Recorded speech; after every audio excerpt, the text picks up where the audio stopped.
ডিমের বড়া কারি হয়ে গেছে, এতে একটু আমি ধনেপাতা দিয়ে দেবো। বন্ধুরা, আপনাদের কাছে অনুরোধ, যারা এই চ্যানেলে নতুন তারা অবশ্যই একটা সাবস্ক্রাইব করে দেবেন, কমেন্ট করে জানাবেন কেমন হয়েছে, শেয়ার করবেন, লাইক করবেন। ভিডিওটা প্রথম থেকে কিভাবে করেছি চলুন দেখতে থাকি, চলুন যাই। হ্যালো বন্ধুরা, জিবি ভ্যারাইটি থেকে আপনাদের স্বাগত। আজ আমি একটা মাছের ডিমের রেসিপি করব। এখানে দেখুন, মাছের ডিমটা আমি নুন হলুদ দিয়ে সেদ্ধ করে নিয়েছি। এতে আমি আরও উপকরণ মেশাবো। এখানে আমি একটা ডিম দেব,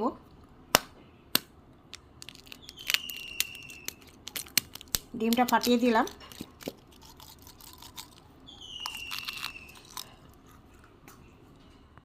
এখানে পেঁয়াজ কুচি দেবো, এখানে লঙ্কা কুচি দিয়ে দেবো। বন্ধুরা, এখানে কড়া বসিয়ে দিয়েছি, তেলও গরম হয়ে গেছে। এখানে মাছের ডিম আর পেঁয়াজ কুচি, লঙ্কা কুচি, এমনি একটা ডিম দিয়েছি, পোলট্রির ডিম দিয়ে আমি এটা ভালো করে চটকে মাখবো। নুন আগে দেওয়া ছিল, মাছের ডিম যখন সেদ্ধ করেছিলাম নুন হলুদ সব দিয়েছি, ওই জন্য আমি আর নুন দিলাম না। দেখুন মাখা হয়ে গেছে, এবার আমি ছোট ছোট বড়া করব। বন্ধুরা, বার্নিংয়ের জন্য একটু বেসন নিয়ে নিয়েছি, একটু মেখে নেবো ভালো করে। ছোট ছোট এবার বড়া করে নেব।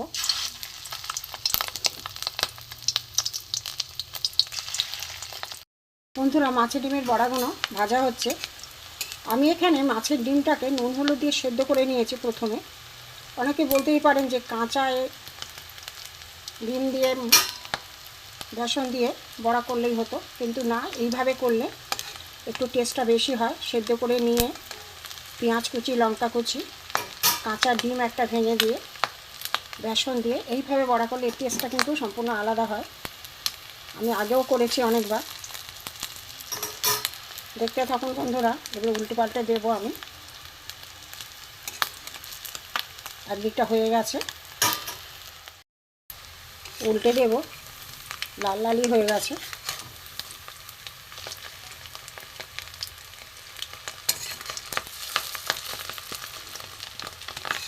অনেকে সরাসরি করে, আমিও সরাসরি এইভাবে করেছিলাম। মাছের ডিম চটকে পেঁয়াজ কুচি সব কিছু দিয়ে মশলা দিয়ে বড়া করে রেসিপি করেছিলাম একটা, কিন্তু দেখলাম এইভাবে করলে টেস্টটা ভালো আসে।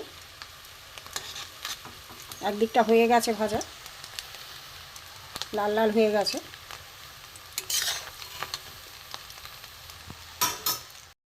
এগুলো মোটামুটি ভাজা হয়ে গেছে, এপিট ওপিট করে ভাজা হয়ে গেছে। এবার আমি তুলে নেবো এগুলোকে।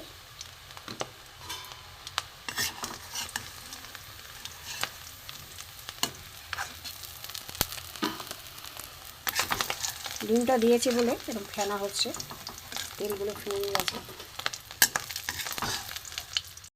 কিছুটা আছে, দিয়ে দেবো।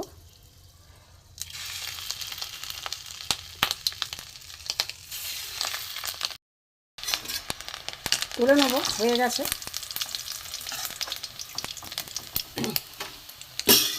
গ্যাসটা কমিয়ে দেবো একদম।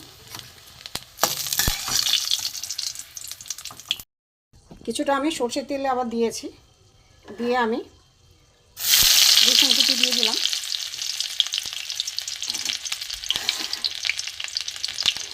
টমেটো কুচি, পেঁয়াজ কুচি,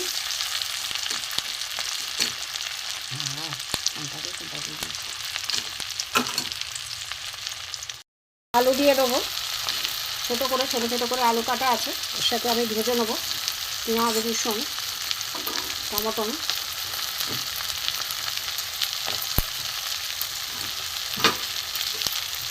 এটা ভালো করে একটু ভাজবো। গ্যাসটা জোরে দিয়ে দিলাম। এখানে মোটামুটি ভাজা হয়ে গেছে আলু। এটা আমি এই মশলাগুলো সব দিয়ে দেবো। এখানে আদা গ্রেট করা, জিরে গুঁড়ো, ধনে গুঁড়ো, লঙ্কা গুঁড়ো, হলুদ গুঁড়ো, নুন, এখানে গরম মশলা, এটা আমি এটা দিয়ে দেবো। দিয়ে একটু ভালো করে কষে নেবো।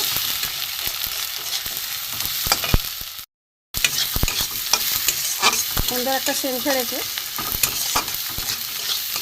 এইভাবে করে দেখবেন বন্ধুরা মাছের ডিমের কারি, মাছের বড়া, একটুখানি জল দেবো।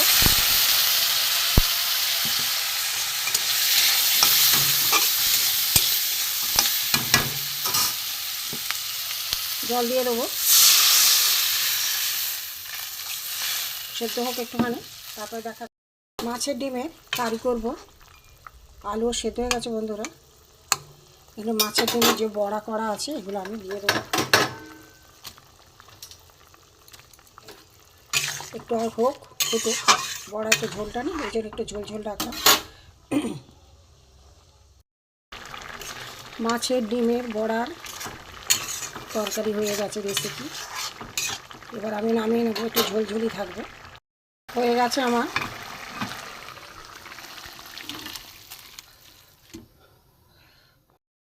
আমার মাছের ডিমের কারি হয়ে গেছে।